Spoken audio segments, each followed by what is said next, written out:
Ada yang ditanya mungkin daripada materi ini atau di luarnya? Sebelum doa dipersilahkan. Kemudian yang ditanya ini apa ini ya? Setelah sholat subuh, apa amalan zikir di waktu tersebut? Amalan udah tuh tadi. Setelah sholat subuh banyak awrad yang harus dibaca. Ya wirid-wirid sholat aja dah tuh normal. Habis sholat subuh, intinya di antara ganjaran haji dan umroh bagi kita yang miskin, habis sholat subuh jangan pulang sampai syuruk jam 5.56, 18 menit berapa tuh jadi jam 5:15 baru kita pulang dari masjid. Duduk aja, nggak usah baca apa-apa, duduk aja, jangan tidur. Duduk aja, bengong aja dah gitu, duduk aja bengong aja dah tuh habis sholat subuh. Jangan keluar dari masjid sampai jam 6:15, maka sama dengan ganjaran haji dan umroh yang mabrur. Nggak usah keluar, nggak usah, duduk aja, duduk. Daripada bengong, gua mau baca surat Waqiah aja, bagus. Baca Waqiah biar rezekinya luas, silahkan, boleh-boleh. Baca Quran aja, iya silahkan. Nabi bilang as-subhatu tamna'ur rizqa, tidur sesudah sholat subuh bikin rezeki seret seret. Lihat orang dulu, kakek nenek kita, ya Allah, anak banyak kayak biji tasbih 33. Banyak apa dikit tuh anak? Banyak, 33.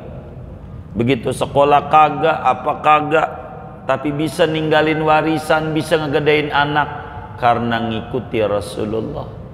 Gitu ke kebon jam 7, sesudah dia dari masjid sampai jam 6:15 duduk aja, baru dia ke rumah sarapan, baru ke kebon. Begitu nyangkul dia. Itu amalan paling gede. Kalau ditanya apa amalan zikir di waktu tersebut, banyak. Habis subuh tuh aurad banyak. Di antara aurad yang paling bagus adalah membaca wirdul latif yang disusun oleh Al-Habib Abdullah Al-Haddad, dan saya sudah bagikan itu pada masyarakat. Bagikan itu, semuanya ada. Sebetulnya di buku yang Bapak pegang juga di ujungnya banyak aurad. Saya tulis itu di ujungnya berbagai macam wirid, agar supaya khususnya jangan sampai tersumbat urusan-urusan kesulitan hidup. Semuanya itu di ujungnya itu ada, itu semuanya termasuk habis zikir di waktu tersebut.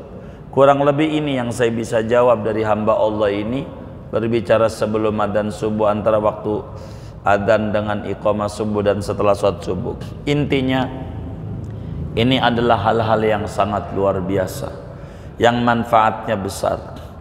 Begitu, rezeki itu dari Allah, maka kita caranya biar enak hidup kita, deketi yang ngatur, dan yang ngatur adalah Allah. Deketi aja, baca sholawat kayak habis sholat subuh tuh 3100 sallallahu ala Muhammad, sallallahu, tengah jam dong lah, sallallahu ala Muhammad, sallallahu ala Muhammad, sallallahu ala sallallahu Muhammad, sallallahu. Begitu, gitu, jalanin banyak, jangan sampai putus. 40 hari begitu terus aja kayak begitu, terus ndak bakalan ngalamin sulit hidup. Kawan-kawan majelis, kalaulah dia membaca aurad-aurad yang dibagi-bagikan itu, niscaya keberkahan Allah berikan itu semuanya kepada mereka-mereka, tidak bakal ngalamin kesulitan. Baca begitu. Kalaulah kita termasuk orang yang kerja dan kerjanya jauh, kalau duduk sampai jam 6:15 bakal dipecat sama bos, jangan ngambil ini.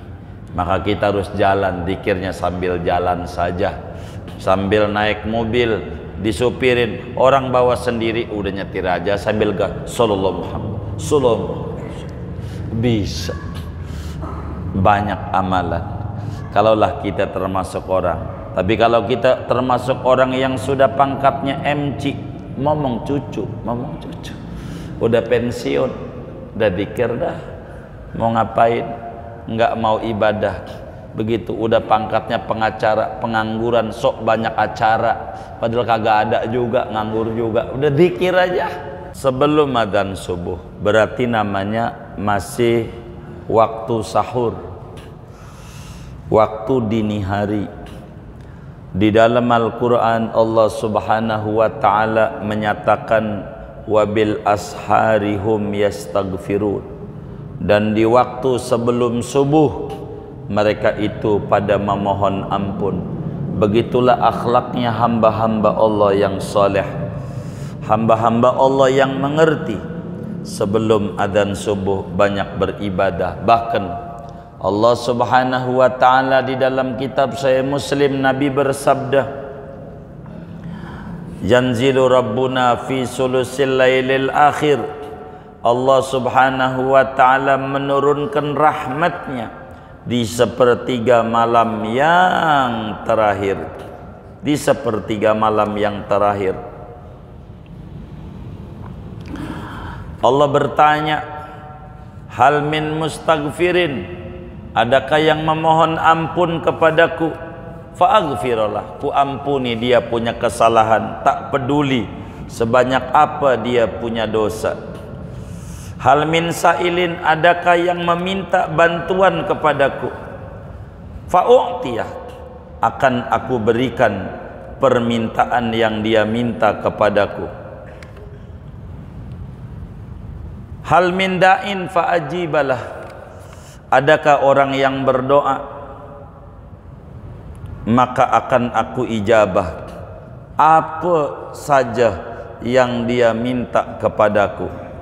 Apa saja yang diminta, maka Allah subhanahu wa ta'ala akan berikan kepada orang-orang yang meminta dan memohon kepada Allah subhanahu wa ta'ala. Oleh karena itu, amalan apa sebelum subuh yang harus dilakukan banyak. Kalaulah sebelum adzan subuh, maka banyak amalan. Di antaranya kalau belum witir ya witir. Begitu. Karena sebelum adzan subuh namanya masih malam. Begitu tinggi nilainya malam. Dalam Al-Quran Allah nyatakan dalam surat Yasin, wa ayatul lahumul lail, satu tanda kebesaran Allah adalah malam. Dan Allah kalau mengangkat orang jadi wali enggak pernah siang. Allah kalau mau ngasih pinter sama orang enggak pernah siang, selalu malam. Wa ma uqidat liwaliyin wilayatun ila fil lail, tidak pernah Allah ngangkat hambanya menjadi wali kecuali ngangkatnya malam. Isra Mi'raj terjadinya malam. Nabi Musa dapetin Taurat juga malam. Semuanya malam. Tidak ada siang, malam. Malam itu waktu untuk berjinak-jinak dengan Tuhan. Dan begitu banyak keutamaan-keutamaan antara malam dan siang. Itulah diantaranya. Kemudian antara waktu adzan subuh dengan iqamah subuh.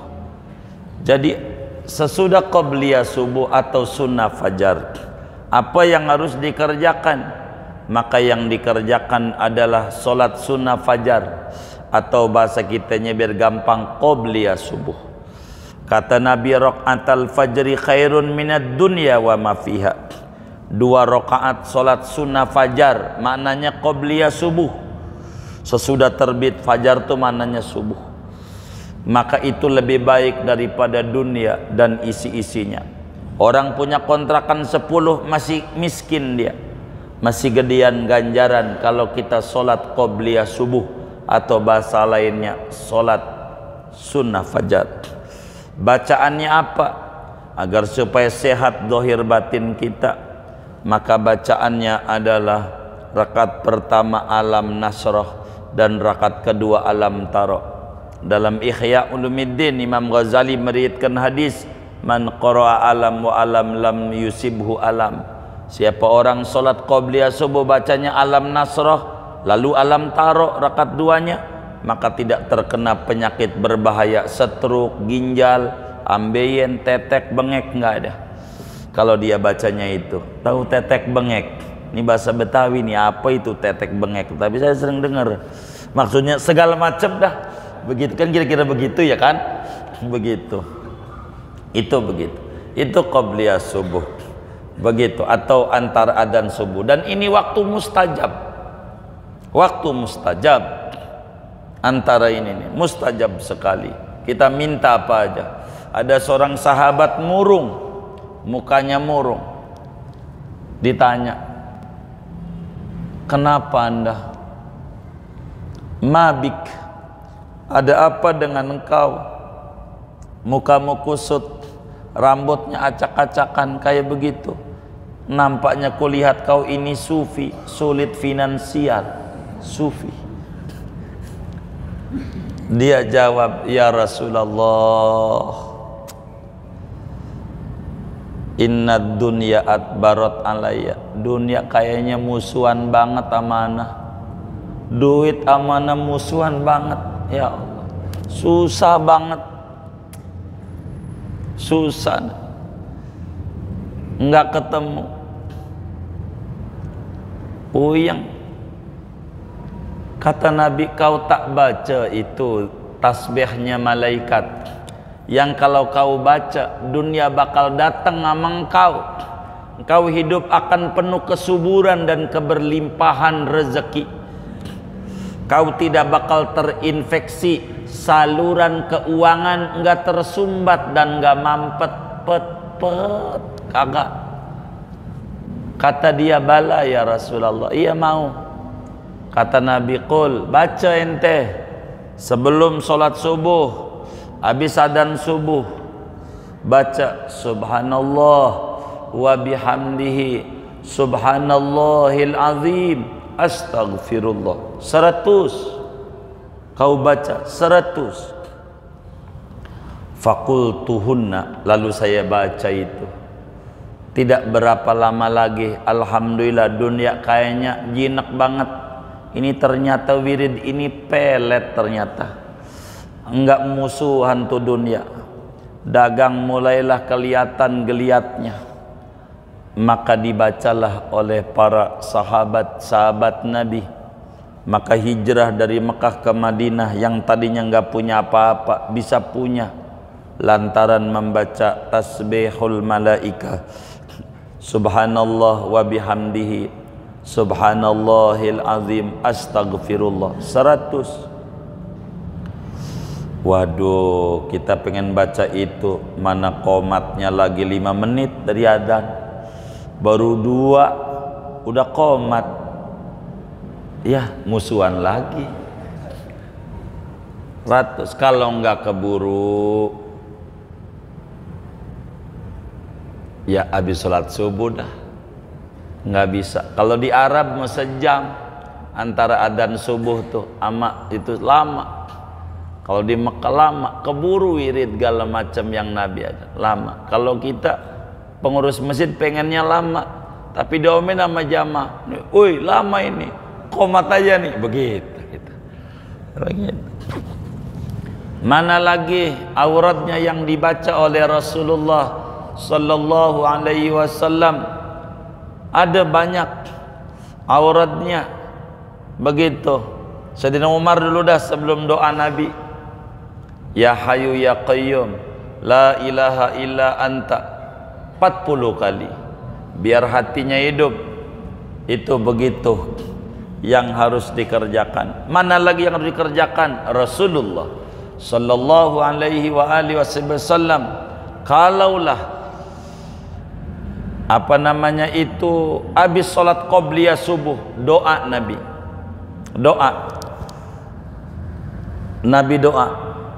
Bagaimana doanya Nabi antara qobliyah subuh sama sholat subuh? Kata Nabi, Allahumma inni as'aluka rahmatan min indik tahdi biha qalbi wa tajma'u biha syamli wa talummu biha sya'ati wa taruddu biha ulfati wa tuslihu biha dini wa tahfadhu biha qalbi wa tarfa'u biha syahidi wa tuzakki biha amali wa tubayyidu biha wajhi wa tulhimuni biha rusdi wa taqdi biha hajati wa ta'simuni biha min kulli su.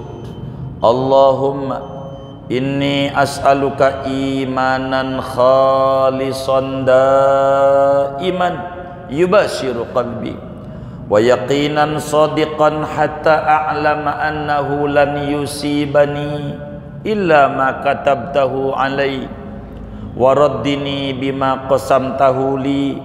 Allahumma inni as'aluka imanan sadiqan wa yaqinan laysa ba'dahu kufr wa as'aluka ya Allah rahmatan analu biha syarafa karamatik fid dunya wal akhirah.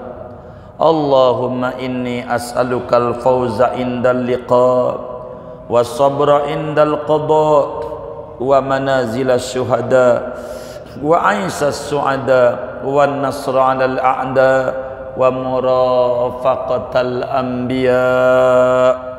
Allahumma inni unzilu bika hajati wa in da'ufa ra'yi wa qasura amali wa aftaqartu ila rahmatik fa as'aluka ya qadiyal umur ya syafiyas sudur kama tujiru bainal bukhur an tujirani min adabis sa'ir wa min da'watis subur wa min fitnatil qubur. Nabi itu sebelum sholat subuh, setiap subuh Nabi kayak begitu. Kita udah pernah belum? Innalillahi wa inna ilaihi raji'un. Begitu Nabi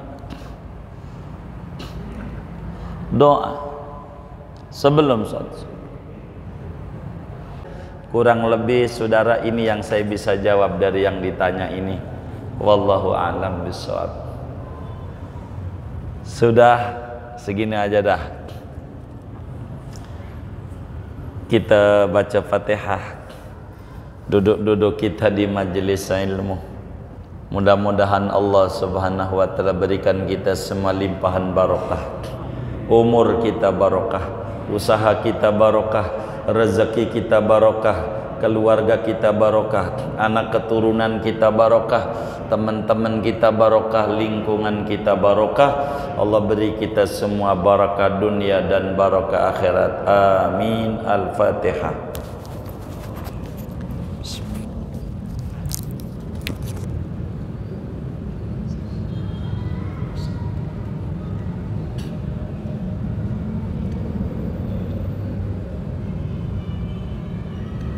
Allahumma rabbana taqabbal minna ta'limana wa ta'allumana wa du'ana wa jami'a amalina wa tamim taqsirana.